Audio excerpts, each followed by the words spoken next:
Hello and welcome back to the Cruise Ship Safety and Security channel. You've already made amazing progress through the COLREGs Made Simple series, and today we're tackling Rule 15 crossing situations. This rule is short, sharp, and incredibly important. So open up your notepad, flip to a fresh page, and let's dive straight in. When two power-driven vessels are crossing so as to involve risk of collision, the vessel which has the other on her own starboard side shall keep out of the way, and shall, if the circumstances of the case admit, avoid crossing ahead of the other vessel. Let's break that down clearly.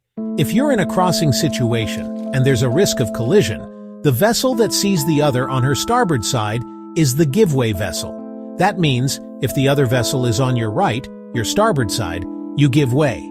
If the other vessel is on your left, your port side, you are the stand-on vessel. Write this down. See a vessel on your right? Give way. See a vessel on your left? You stand on. Let's look at an example. Vessel A is approaching Vessel B. Vessel A sees Vessel B on its starboard or right side. That means Vessel A is the give-way vessel and must take clear and early action to avoid a collision, ideally by altering course to pass behind Vessel B. Think of it like a roundabout at sea. You're approaching the crossing, and you see another boat coming from your right.